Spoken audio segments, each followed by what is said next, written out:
today for the Yorkshire Humber Arc Jump webinar. It's about a whole systems approach to physical activity for children and young people in Bradford. I'd like to introduce you to Jan. Jan is the Jump Knowledge Mobilisation Lead at Born in Bradford, and also Dr. Sally Barber. And Sally is the Director of Physical Activity at Born in Bradford. We've got a question and answer function at the bottom of the screen if you would like to type any of your questions in there. Sally and Jan will be responding to those at the end of the session. We will be able to share the slides with you afterwards, which is great, and keep an eye out in the chat for any links that we're putting in there to websites and newsletters. So with that, I'm really pleased to hand over to both Jan and Sally to tell you more about Jump. Thanks very much. Hi, Kate. Thanks for the introduction. Yeah, great to have an opportunity to meet you all and talk about Jump. So Jump stands for Join Us Move Play. Just to give you a kind of brief overview before we dive into it, it's was one of 12 local delivery pilots funded by Sport England to test and learn about how can we tackle inequalities in physical activity. So Sport England had been investing in sports and physical activity for many years, but it really wasn't having the impact in reducing inequality. So we were very fortunate to be one of the 12 areas that was funded to spend 5 years testing and learning how to tackle inequalities, taking a place-based whole system approach. And in Bradford, we focused in on children and their families, children aged 5 to 14 years, from socioeconomically disadvantaged areas. Took a whole systems approach, really collaborative and asset-based. We were very much looking to make sustainable behaviour change. And the research we were doing was also about looking at the improvements that can be made in health and well-being and attainment through physical activity. So, based on that very strong evidence that it can make a difference. And the other thing to say about we were working in an defined area of Bradford with 30,000 children, and as I say, ethnically diverse area, very disadvantaged socioeconomically.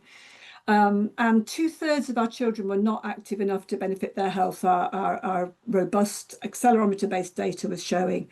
But when we looked at gender and ethnicity, the inequalities were really stark. So, for example, our girls were less active than our boys, and our children from ethnically diverse backgrounds were less active than our white British children. And at the extreme end of that, our South Asian girls, only 6% of them were active enough to benefit their health. So we really wanted to tackle inequalities. That was an absolute essential part.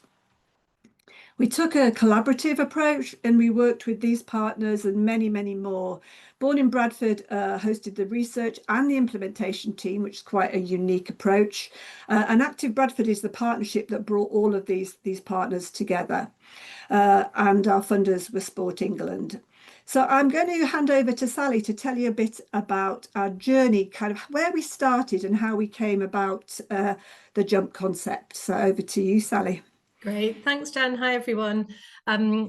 So when we started out, it was back in, 2000. It was around 2018, really, that we started work in earnest.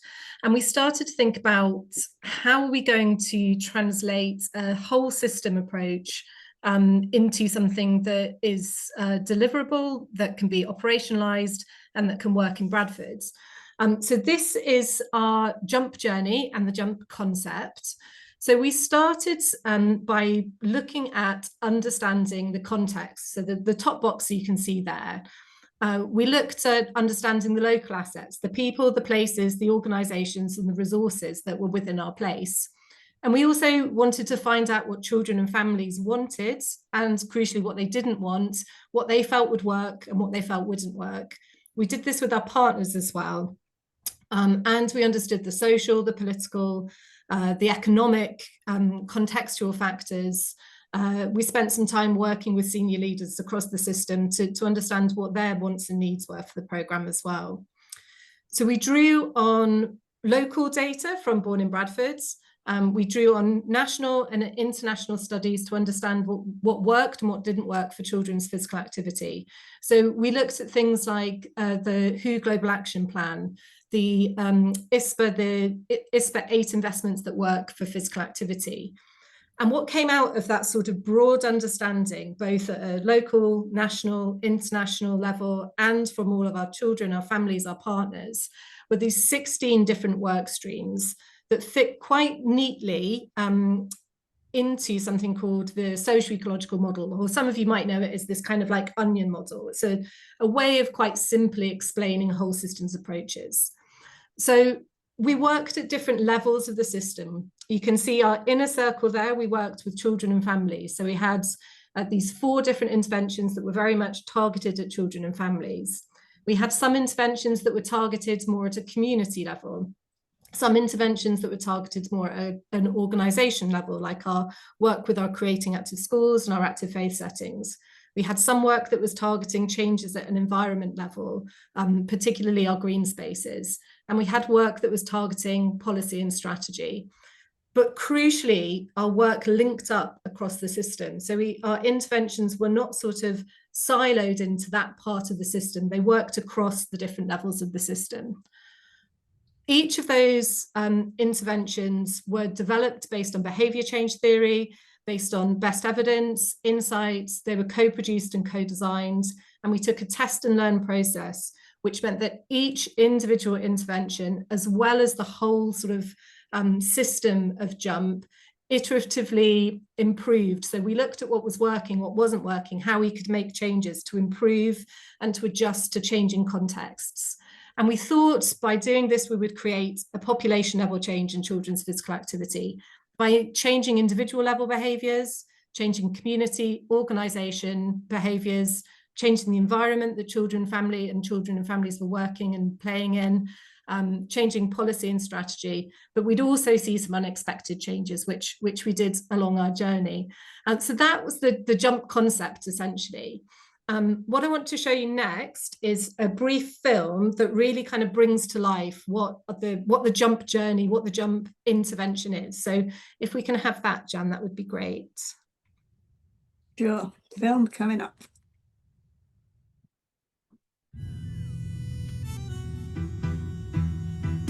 How's it helping you stay physically active? Well, it's helping me go to sea power, and it's exhausting me. It's good for your health.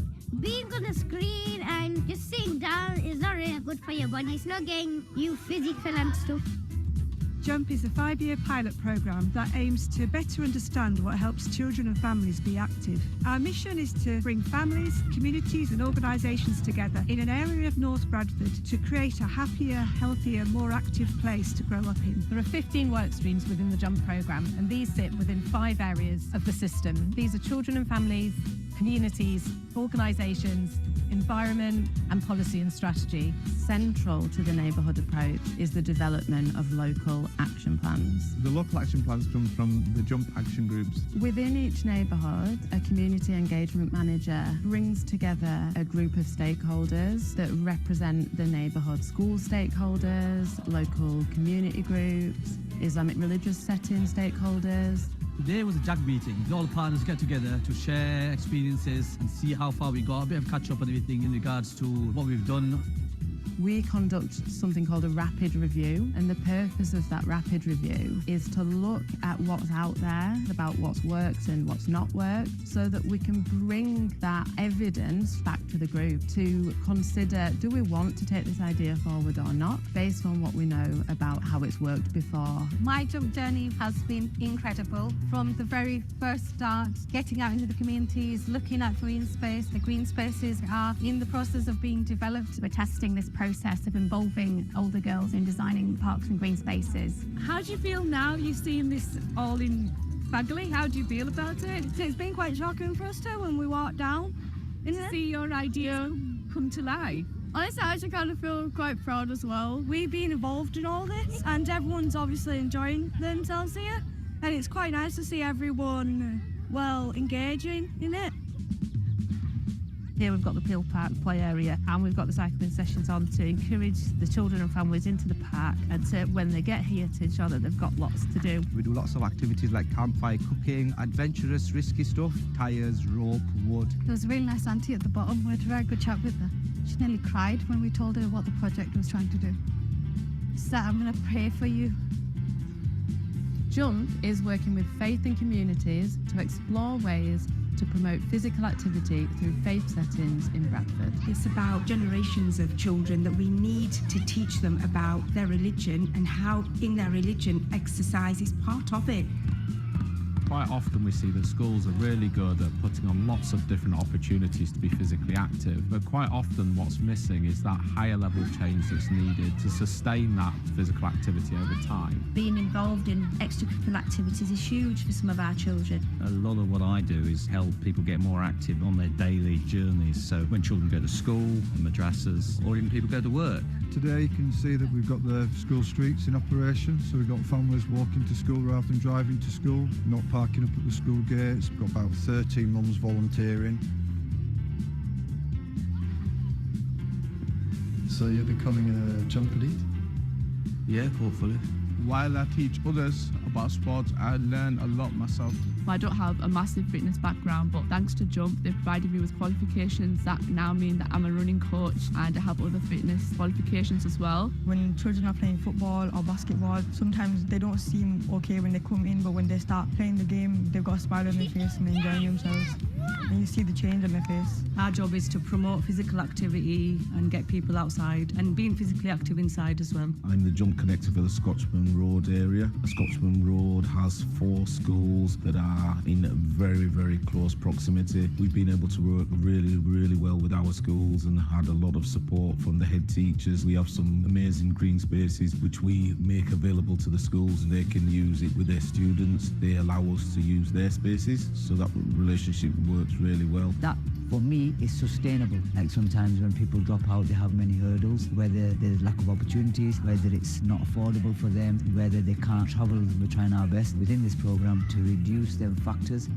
Jump is being evaluated through a world-leading control trial and a process evaluation. Through taking a research-led approach, we're ensuring that we're developing essential learning about how to support children to be active so that we can have the biggest impact on children's physical activity in Bradford. I want to be remembered for just trying my absolute best. Like, I don't want to have any regrets. I don't want to ever think I could have done this. That's why I get involved with absolutely everything. I'm really lucky to have had a good upbringing in my community. So I just want to give something back to the area that I grew up in. And I'm also inspired by the possibility of change. Take some action, good distractions. After school's done, fun relaxing. Times are good times, feel the blessings. And right now, no time to be stressing. Look around you, take a moment. Raise your arms up, come feel the floating. Hey, so step to the beat. Everybody come and jump up off your feet now. Hit the playground where we kick ball. The great outdoors, it's what we live for. Keep your mind right, keep it clear now. Your smartphone can feel what you feel now. We run races, people of all ages. Mums, dads, aunties, uncles of all races. We stay active, that's what the plan is. And right now, good health's what we're asking. So this is our study design. We compared physical activity levels of children within our jump area to children outside of our jump area, which are our control group. So those two, the jump area group and the control group, were matched according to their ethnicity and to their index of multiple deprivation as closely as possible. The children were aged 5 to 11 years old, so they were 5 to 8 years old at baseline, and they were between 8 and 11 years old at follow-up. And we have 2 follow-up time periods, one at 24 months, and that's the data that I'm talking about today. We also went back and measured those children at 36 months as well, and that data is in the process of being cleaned and prepared for analysis at the moment. So just for a little bit of clarity, the way that Jump worked was that we went and we worked in neighbourhoods intensively for 2 years. So the 2-year data is the 24-month data at the end of the intervention. And then there was a 6-month sort of tailoring off phase. And then at 36 months, we're hoping to see some sustainable changes in physical activity, but we're not there yet with that data. So today I'm just sharing the 24-month data. So firstly, I'm going to give you some headline results. So we looked at total physical activity, moderate to vigorous physical activity, and sedentary time. We split our data up according to weekdays, weekend days, and habitual physical activity. So these are just some of the most kind of, I guess, significant and impressive findings. So what we found was that children's total physical activity improved by 8.7 minutes a day. That's habitual physical activity in our intervention group compared to our control group. And that translates, when we add up the physical activity on weekdays to the physical activity on weekend days, that adds up to about an extra 70 minutes of total physical activity each week. And again, that kind of corresponds to 3.6 thousand extra minutes a week. Sorry, I was just reading a comment there, but I just need to ignore that. So moving on, our next kind of really exciting finding was that we increased children's moderate to vigorous physical activity in our intervention group compared to our control group by 5.7 minutes on weekdays. So we also saw an increase in moderate to vigorous physical activity on weekdays, on weekend days, but it was more it was higher on our weekdays. Then we saw a really impressive change in children's sedentary time on weekend days. So on each weekend day, we saw a reduction in inactivity, so sedentary time, by over 22 minutes a day. So what this is kind of pointing to is that we're seeing these improvements in moderate to vigorous physical activity, which are well-known health-enhancing physical activities, but we're also seeing this kind of change in general behaviours, such that even on weekend days, when there's less structure around children's physical activity, the children are reducing their sedentary time, which is a really important finding. So next slide, please, Dan. Thank you. And I'm excited to present these findings to you today because it's the first time that I've had the opportunity to really dig into the findings in a presentation a little bit more.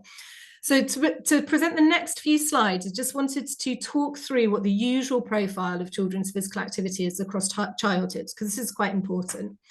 So this graph is taken from a paper by Steen Johansson, published in 2020. And it's brought together physical activity data from different cohorts across Europe. So there's over 48,000 children involved in this data set. And what we're seeing here, so usually what happens is physical activity peaks around the age of 5 to 7 years old. You can see this in the boys, the solid line, and the girls, the dotted line. So we see this peak in physical activity around 5 to 7 years old. And that's where the majority of the children at the jump baseline were 5 to 8 years old, actually. So that's where our baseline children were. They were at their highest levels of physical activity at baseline. Then what we see is this decline in physical activity year on year after 7 years old through to 14 to 15 years old. So our girls declined slightly more than our, sort of slightly steeper than our boys, but both boys and girls decline in their physical activity. And that's when we were following up the children, both in the intervention group and the control group. So I suppose what I just wanted to highlight is we were expecting to see a decline in physical activity in both our intervention group and our control group as the trial was progressing. So next slide, please, Jan. And unsurprisingly, that is what we saw. But what we did see was that this decline was different according to our intervention group and our control group.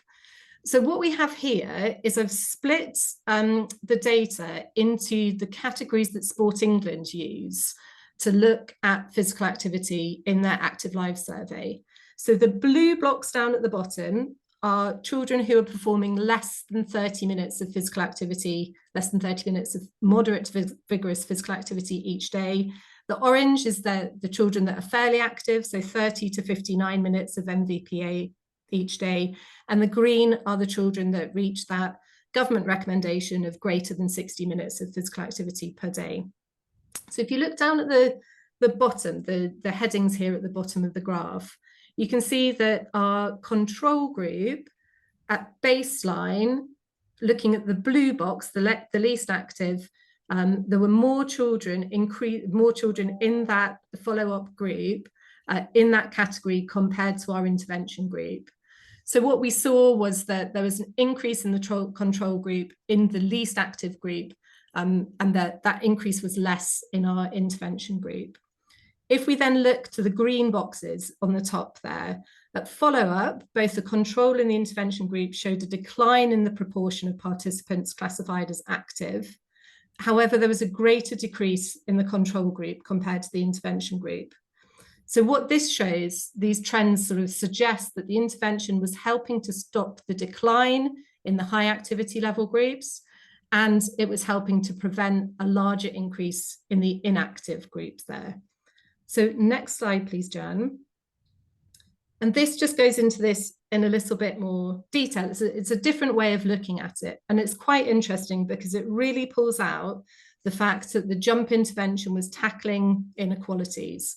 So going back to what Jan said at the beginning here, we know that our intervention and our control group in jump were living in some of the poorest areas of Bradford, which means they're living in some of the poorest areas in the country and in Europe. So what we see here is the jump group, the jump intervention group, are our red line. They're declining 1.6 minutes per day per year in physical activity. The purple group are a comparator group from Bristol, and the turquoise group is that European cohort group that I talked about. So the decline in physical activity in our jump group was slower than the decline in two comparator groups who had lower levels of index of multiple deprivation. And then that green line is our control group. So you can see that their decline in moderate to vigorous physical activity was a lot steeper than each of those other groups. So what this graph is showing us is that jump was able to slow the decline in moderate to vigorous physical activity, but it did that more so than some of the other groups that are less economically deprived. So really showing how important jump has been for tackling inequalities. And I've got one further slide that just digs into this inequalities a touch more, and then I will hand over to Jan to talk more about kind of how jump works on the ground. So in this slide, I just wanted to show that when we've looked at doing some exploratory analysis, looking at inequalities, what we found was that the intervention was more effective in our South Asian group than it was our white British group.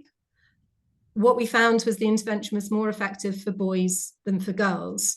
So interestingly, we had this focus on improving inequalities or reducing inequalities for ethnic minority groups and for boys and for girls. I think what we can say is that we achieved that with our ethnic minority groups, and there's still some work to be done to redress that balance between boys and girls. So my final slide just sort of summarizes our kind of key take-home messages that we have from the control trial. So what we found was that the jump intervention was more effective than any other single or multi-component intervention that aimed to do the same thing. It fostered longer term change, that change that we saw sort of 2 years after the intervention started. And we've seen that it's been able to tackle some of the physical activity inequalities that we see.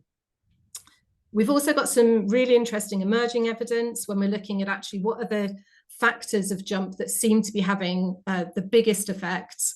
And what's coming out of that research at the moment is the importance of green space for improving children's moderate to vigorous physical activity. So watch this space for more on that.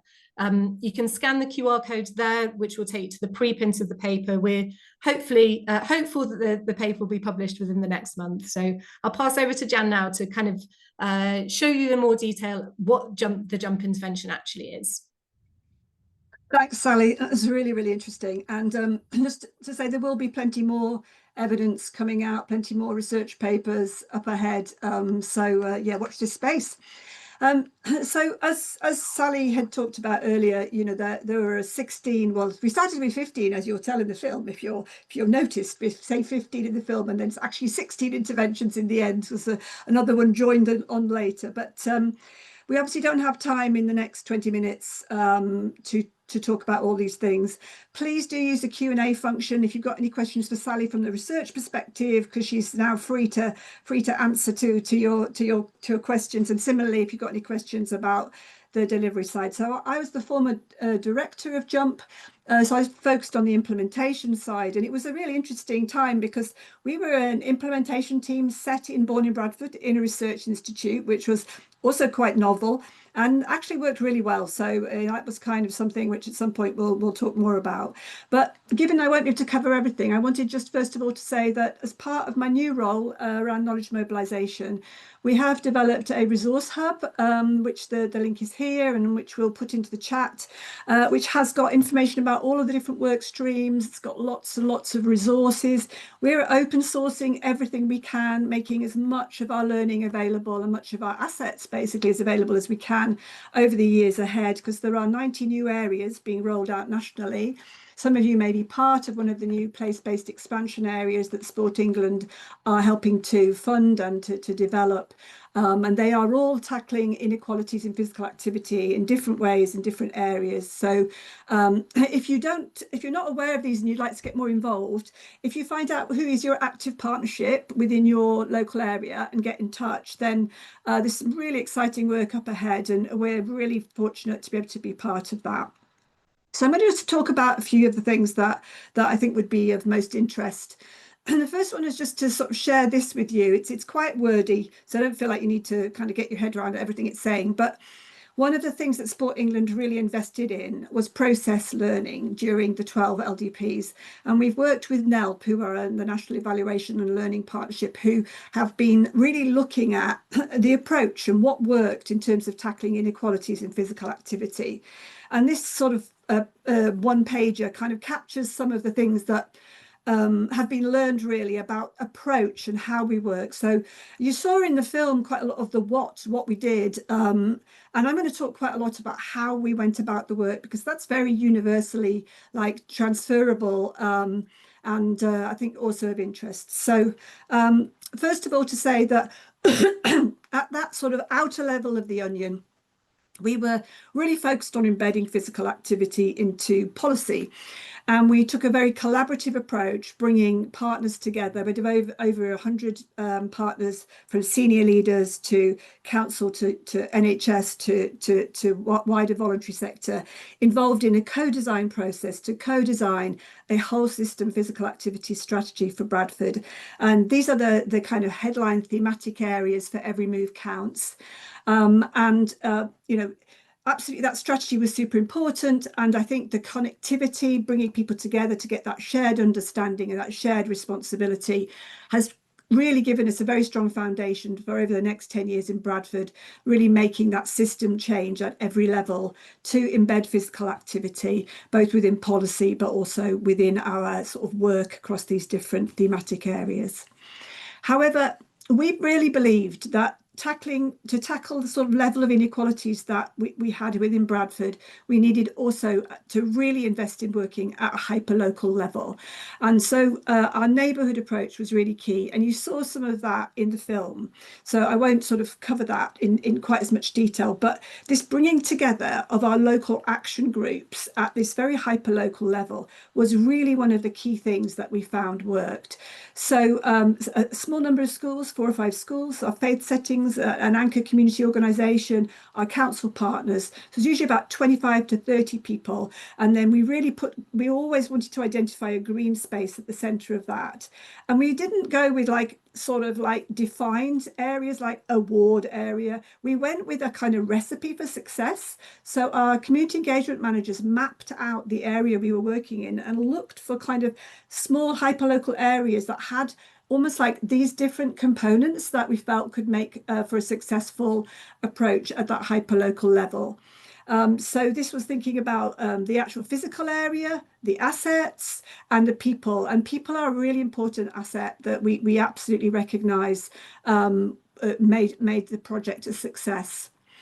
And the other thing was that those interconnections across the system. So we really saw that the whole is so much greater than the sum of the parts, and that by bringing people together to co-design and develop a local action plan, which they felt a real ownership for, and there was some resource put in, but it was fairly modest, really. But basically, it was the bringing together and getting that shared understanding about the plan they were going to deliver that seemed to really create a lot of the change that happened. An example of that, which was quite interesting, was you saw in the film one of our jump connectors, Byron. When we started in that neighborhood, there was a school right next door to a sports association, and another school across the road, and none of those people had ever met. And within the space of about 6 months, the school had no green space. This sports association had a big field, and they started to work together. And within a space of literally probably a year, there was constant sharing of resources. So, for example, the schools were using the green space for their activities and for their fun days, and the sports association was using the schools on weekends and evenings. And actually, Byron had keys for every school. And even now, 3 years later, those connections are still running. Byron is still there. We're not funding that jump connector, but he literally is part of the partnership working that's just gone on, because the connections were so powerful that they have sustained. So that's kind of one of my favorite examples of how that all worked. And that's Byron on the right there. But that's happened in we were in 8 neighborhoods, and we saw similar things in many neighborhoods. So just to say about our jump connectors, so the connectivity was at a strategic level, at a local action group level, of our organizational level, if you like. And then also we actually commissioned our voluntary sector to have these jump connectors. So they were working at a real grassroots level. And most of them did not have a background in sports or physical activity. They were local mums, or they were community workers. And basically, we offered them training, and we built their capability and skills to help children and families to be active in really simple, low cost, no cost ways, like taking a walk and talk, discovering your local park, kicking a football around, having this pebble trails. All of these things came out of the jump connector work, and they were very sustainable, because what they were about behavior change that wasn't reliant on organized physical activity, but more about building the confidence and motivation of families to be active for themselves. And bearing in mind that this is literally one of the most disadvantaged areas in the country. And the fact that we made a difference of 22 minutes a day on average on the weekend, I think it also shows just how much people care about their children's health and well-being. And given simple tools to be able to make a difference, they really will change behavior.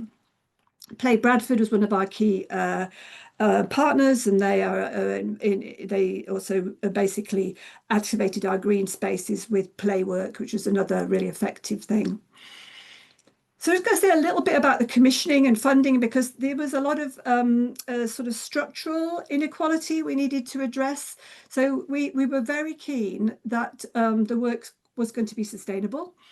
And so in our commissioning, we wanted our local voluntary sector organisations to have a really good confidence and sense of empowerment to be able to be part of the delivery mechanism. We were within the NHS, and the NHS procurement processes are complex. So we actually found that because we were part of a consortium, we actually had the right to have a waiver from our NHS procurement. And we procured with the Yorkshire Sport Foundation procurement, which was a much simpler process.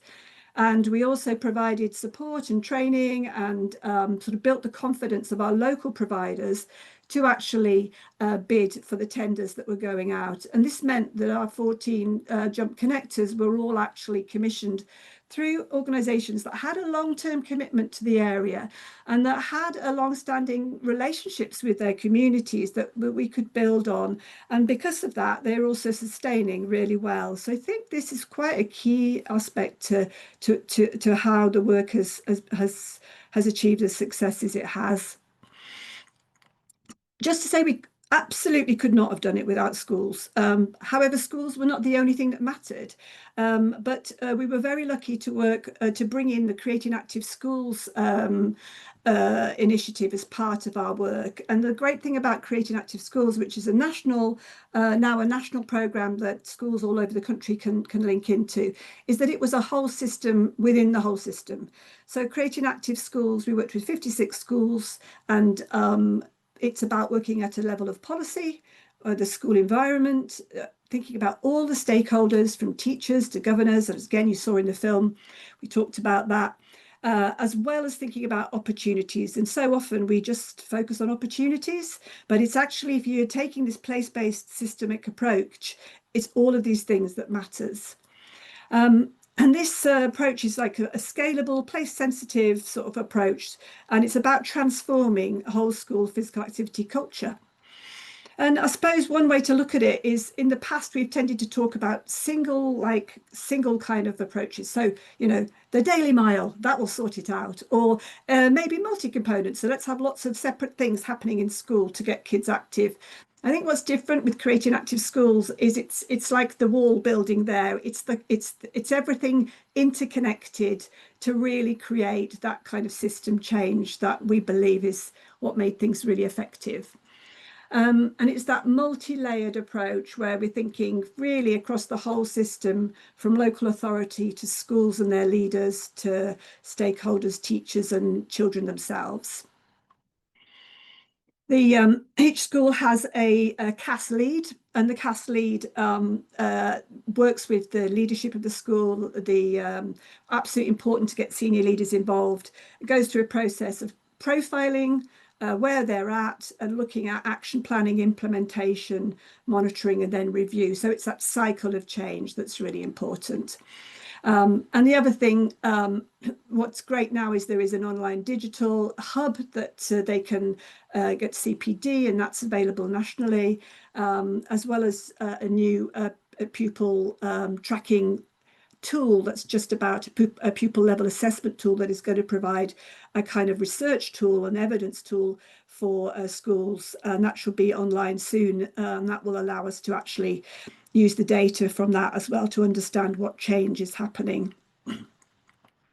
The impacts of CAS, they've been published in many places, but this is just from Manchester, which is an area that's also taken this on board. And some of the things they've found is that real shift in culture, that all physical activity is seen as important to all the staff, not just it's about the PE lead. And I think that shift is really key.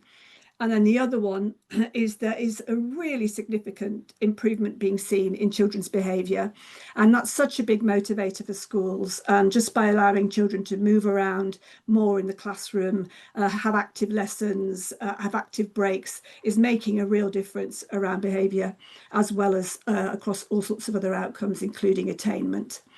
So it's got, profile, both for us in Bradford, but also nationally and globally. And here's some of the places you can find information about. It's had a lot of profile also with the DFE.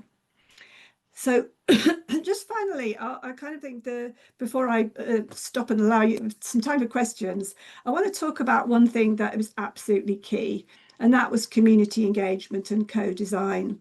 And we took this approach throughout everything we did, and I think it's worth just giving one story of our journey around community engagement and co-design. And I want to talk about the Scotchman Road neighbourhood where we developed Cashmere Park. So this is Scotchman Road, highly deprived area, lots of houses of multiple occupancy. You can see from that aerial shot, you can see very few gardens. And this patch up in the top corner here was actually fenced off for like 30 years. It was full of rubbish. It was rubbish tip, basically. And the whole area was being used for fly tipping. And to be honest, when we started, there was a lot of reluctance from local partners. They were like, well, this community, they're not going to engage. They're not interested. So we went on this journey of community engagement and co-design, and Sonia Fayaz, who you saw in the film, was really important to that. And that people like us approach, that she was somebody that knew that community. She spoke Urdu and Punjabi. She really understood the culture she was working with, and I think throughout what we've done, we've really worked hard for our staff and our team and our people we commissioned to actually reflect the communities that they work, and particularly within our ethnically diverse communities. That's been one of the most important things, to recognise how powerful that is. So we went on a co-design process, and we worked with 4 schools and about 50 children. We were working with the Parks and Landscape team to really understand what they wanted really. So what helps them to be active? What were their barriers? They understood that we had a limited budget, and that actually one of the things the council had been saying was, we can't have any more traditional play. In fact, they were resistant because they were saying we can't even maintain the parks we've got because we are so stretched financially. So we had that challenge, but the kids kind of got their heads around that, and they were part of the solution to thinking about how we approached it. We worked with the partners you can see in the picture below. They are our jump action group, and we also did lots of work door knocking with the people around the neighbourhood. Sort of spent 6 months in that co-design period, and the culmination of it was a community vote. So we got 2 designs which came from the work with the children and the landscape design team, and we went out to a community vote, and over 2,000 people voted in this very small area of Bradford. It was actually more than voted in the local election. So people care about their green space. They care about it when they're engaged and they feel that it's something that they're involved in. And so this is the final park. It's very simple, and this is some of the things that are in the park. So it was a nature play approach, grass mounds, simple wooden trim trails, a rough football area. The maintenance is still not fully agreed. The council cut the grass, and the local community are really involved. They litter pick, they maintain it in that way, and the level of ownership and the level of how much people value it has been fantastic. And we activated it with a play worker for 6 months to try and really make sure that the culture of the park was really well established.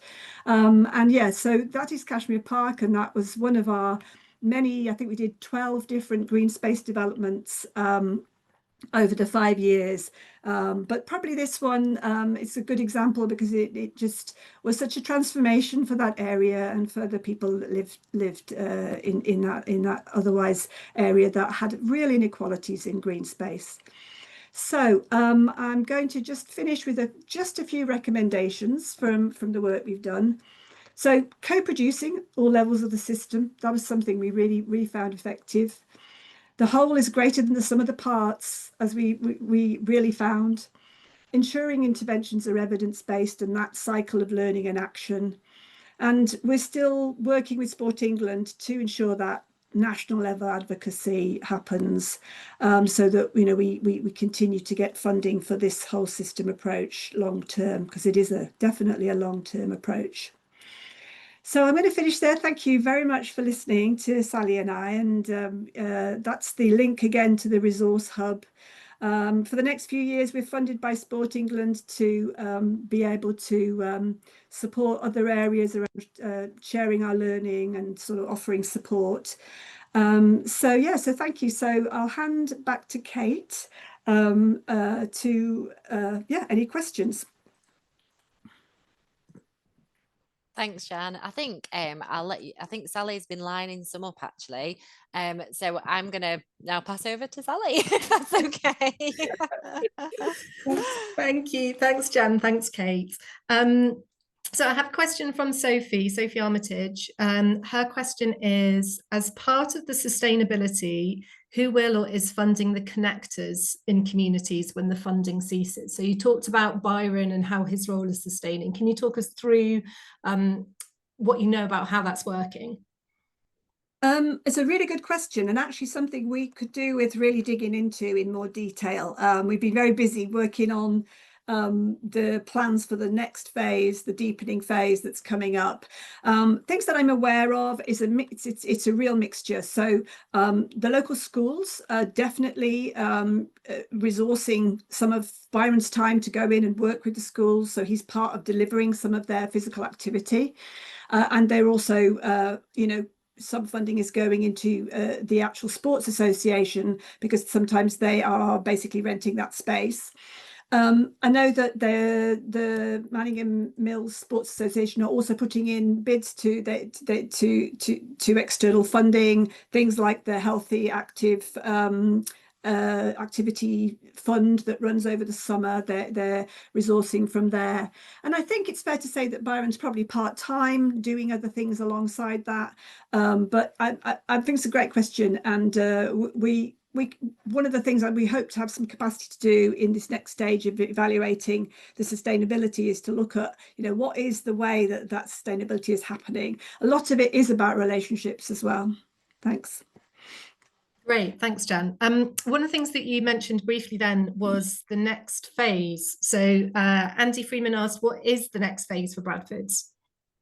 Right, so the next phase for Bradford is that we are looking at, so we worked in 8 neighbourhoods in this particular area, and we feel fairly confident that by working intensively in a small area, as well as having that wider system sort of top cover, to the point that we've actually created that behaviour change, that with a light touch approach, what we call our universal offer, we can hopefully sustain that.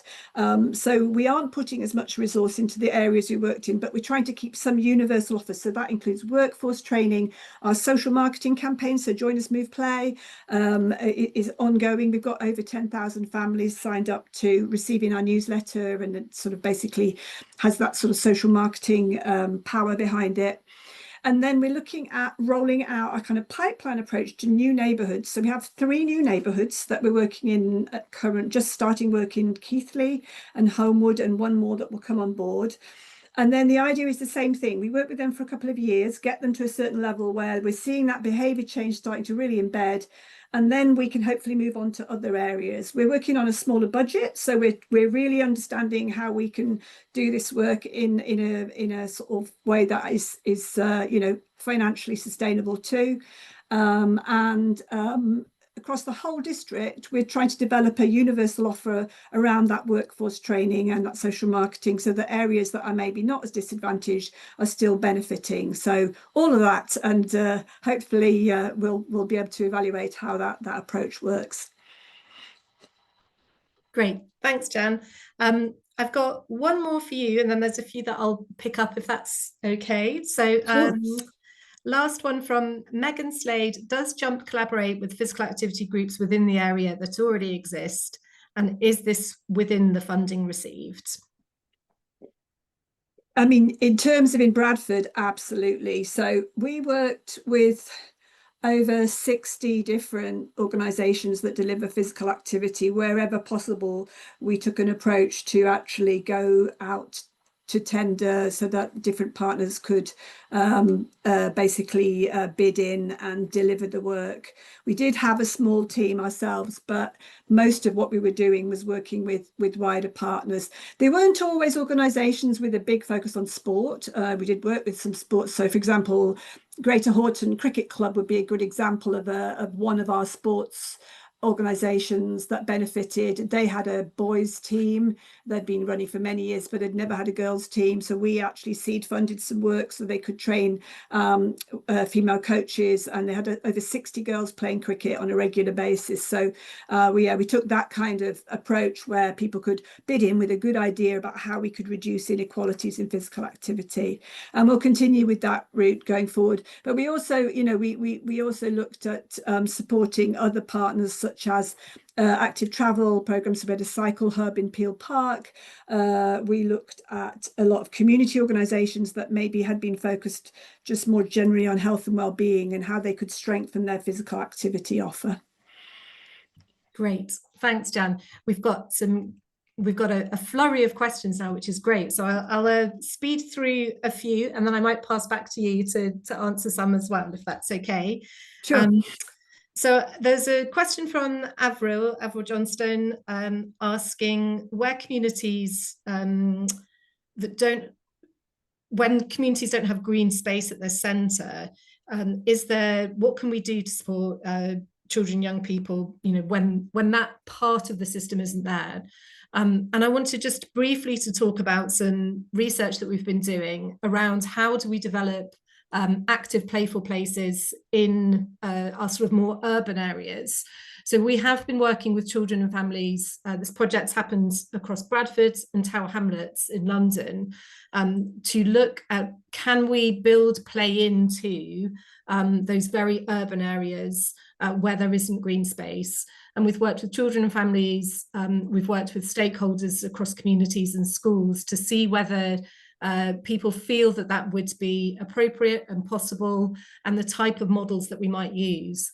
And what we're actually thinking about is can we take that jump action group style of working, whereby we bring community members together to sort of take on the ownership and the stewardship of an urban space.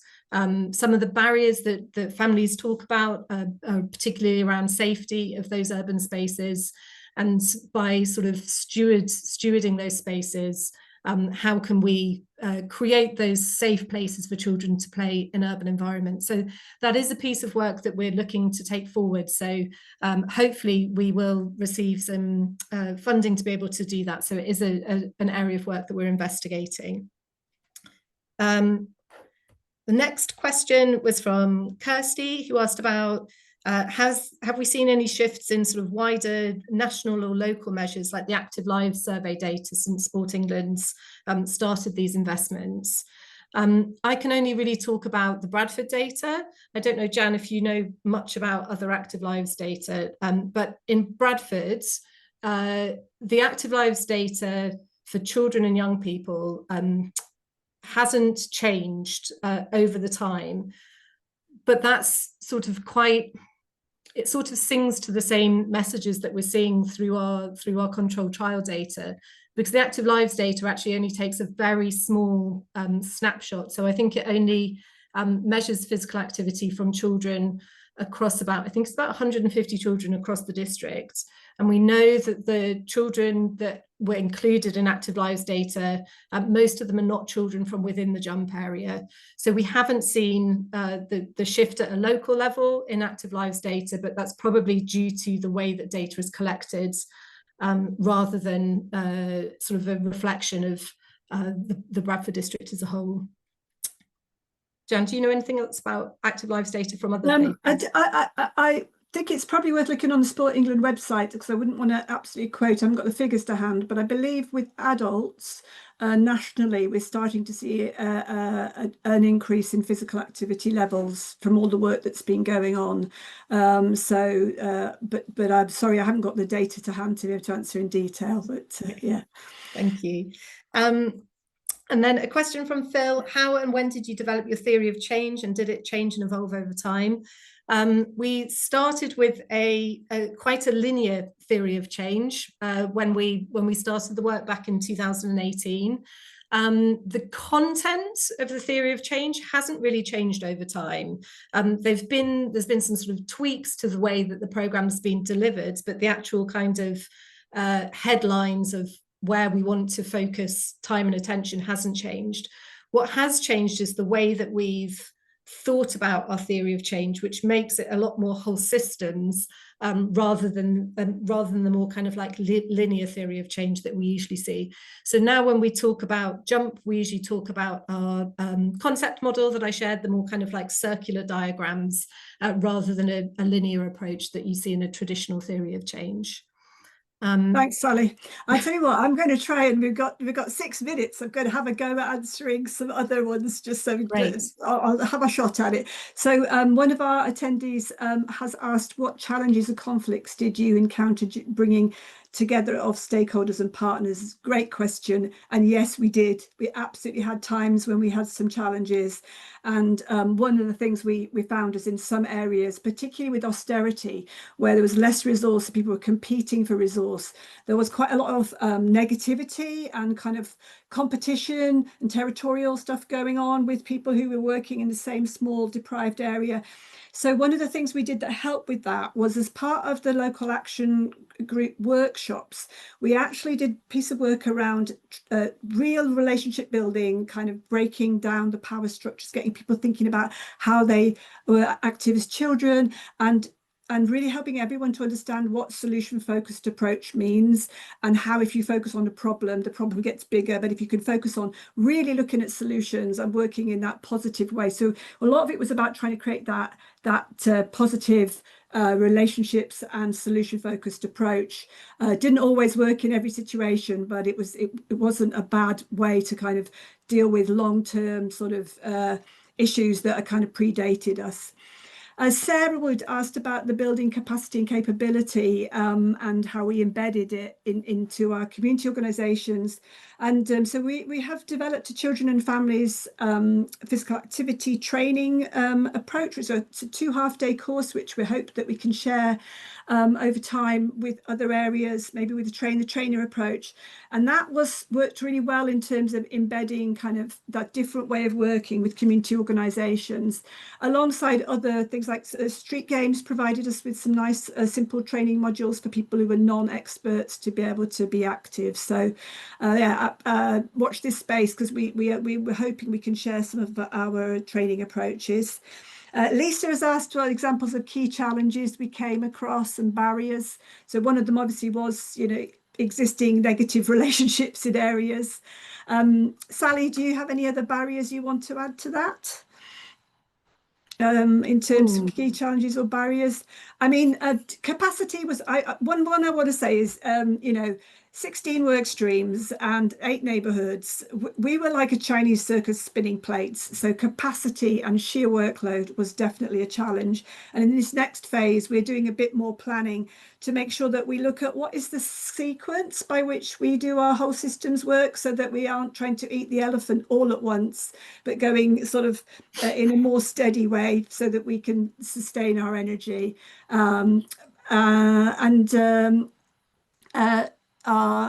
Jacquiel has asked, I'm sorry if that's not, I haven't got your name right there, I may not have done, about were there any specific barriers to being active in our ethnic minority communities. And on that note, I would say we worked very closely with our South Asian Muslim community. There were incredibly positive experiences working in mosques and madrasas, where you had volunteers who were really passionate about health, who helped to make stuff happen. But for example, one of the barriers for South Asian women around, say, cycling was, wearing hijab and cycling and feeling like this isn't for me. And so our cycle hub in Peel Park, was run by Hop On, which is a group of South Asian women who did fantastic work and actually really helped people to ride bikes, whatever their cultural background, whether they're wearing a hijab or not, getting people on bike. And there were many, many women who learned to cycle as adults in Peel Park who had never cycled as children. And, great work by Hop On, who again, it's that sort of people like us approach. Just one more just to add into the cultural religious barriers. I think the other thing that we really focused on was building local community providers, local community capacity. So we did training. So you saw in the film training of young leaders. So making sure that there were role models in communities that are different groups could aspire to be like and be involved in. So building that kind of capacity of our local communities that represent the people that we're trying to reach. So that was really important. Thanks, Sophie's comment, Sophie's question to you, Jan. Sophie's question, a really good one. She did spot there is little bits of play equipment, which there are. So I think that we had discussion with our parks teams, and it was particularly swings actually, which are one of the ones which are very high cost maintenance. So you'll see some slides embedded into earth mounds and things using big stone stacks that have got bridges across. I think what the compromise was to look at very robust bits of play equipment built into environments that would be reducing the maintenance cost. But you're absolutely right, there will inevitably be some maintenance costs, but I think what the parks team have said is that this approach which they were very much part of co-designing with us, has shown much less maintenance costs than your average, set of swings and so forth that they'd had before. So, whew, well, we made it to 1:30 with answering all the questions, hopefully. Well done, guys, and thank you so much. And just to let everyone know, we have recorded this. It'll go on our YouTube channel. Put the link in the chat. But if you signed up for the webinar, you'll get all the links and everything sent through, probably in the next few days. And if anyone wants to get in touch with Jan or Sally, you can come through the ARC, and we can put you in touch as well. So thanks very much. Round of applause. Thank you, everybody. Thank you. Bye. Bye now.